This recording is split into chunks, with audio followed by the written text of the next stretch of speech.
नमस्कार। भक्ति और मोक्ष में आप सबका स्वागत है।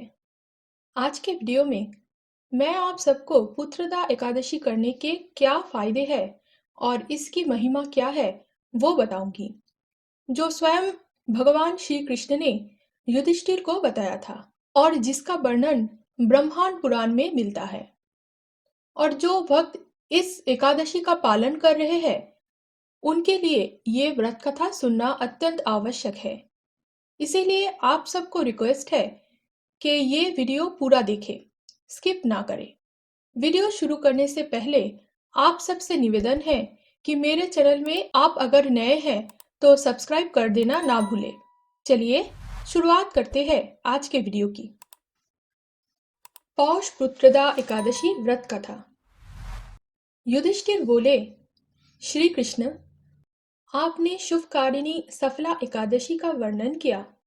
अब कृपा करके शुक्ल पक्ष की एकादशी का महत्व बतलाइए। उसका क्या नाम है, कौन सी विधि है तथा उसमें किस देवता का पूजन किया जाता है। भगवान श्री कृष्ण ने कहा, राजन, पौष के शुक्ल पक्ष की जो एकादशी है उसे बतलाता हूँ, सुनो। महाराज, संसार के हित की इच्छा से मैं इसका वर्णन करता हूँ। राजन, पूर्वोक्त विधि से ही यत्न पूर्वक इसका व्रत करना चाहिए। इसका नाम पुत्रदा है। यह सब पापों को हरने वाली उत्तम तिथि है। समस्त कामनाओं तथा सिद्धियों के दाता भगवान नारायण इस तिथि के अधिदेवता है। चराचर प्राणियों सहित समस्त त्रिलोकी में इससे बढ़कर दूसरी कोई तिथि नहीं है। पूर्व काल की बात है, भद्रावती पुरी में राजा सुकेतुमान राज्य करते थे। उनकी रानी का नाम चंपा था। राजा को बहुत समय तक कोई वंशधर पुत्र नहीं प्राप्त हुआ। इसीलिए दोनों पति पत्नी सदा चिंता और शोक में डूबे रहते थे। राजा के पितर उनके दिए हुए जल को शोकोच्चवास से गर्म करके पीते थे। राजा के बाद और कोई ऐसा नहीं दिखाई देता जो हम लोगों का तर्पण करेगा। यह सोच सोचकर पितर दुखी रहते थे। एक दिन राजा घोड़े पर सवार हो गहन वन में चले गए। पुरोहित आदि किसी को भी इस बात का पता न था। मृग और पक्षियों से सेवित उस सघन कानन में राजा भ्रमण करने लगे। मार्ग में कहीं सियार की बोली सुनाई पड़ती थी तो कहीं उल्लुओं की। जहां तहां रीछ और मृग दृष्टिगोचर हो रहे थे। इस प्रकार घूम घूम कर राजा वन की शोभा देख रहे थे। इतने में दोपहर हो गया। राजा को भूख और प्यास सताने लगी।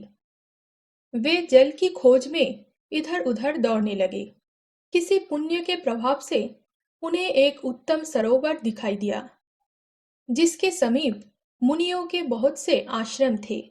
शोभाशाली नरेश ने उन आश्रमों की ओर देखा। उस समय शुभ की सूचना देने वाले शगुन होने लगे।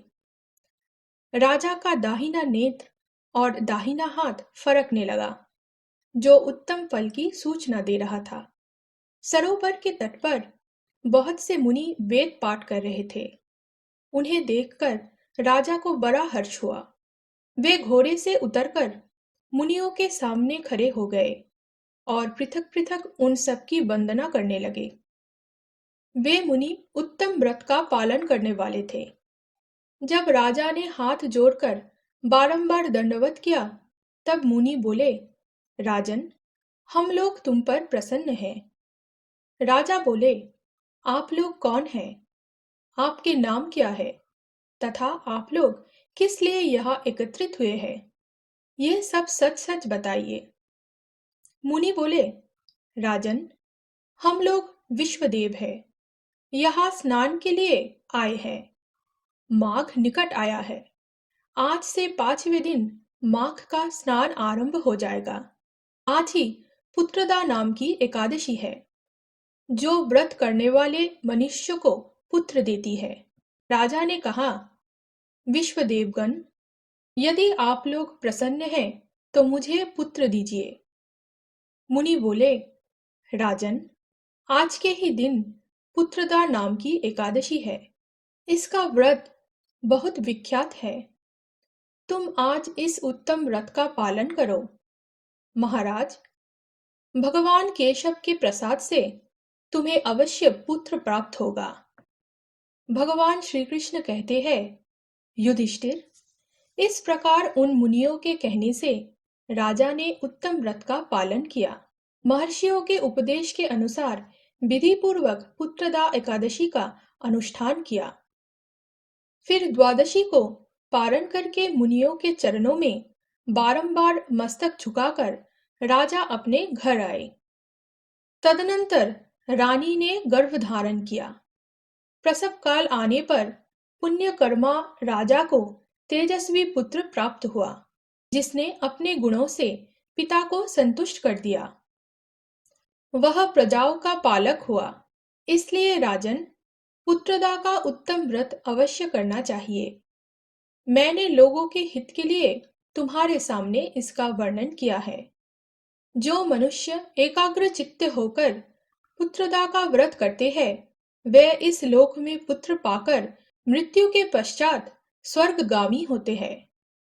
इस महात्म्य को पढ़ने और सुनने से अग्निष्टोम यज्ञ का फल मिलता है।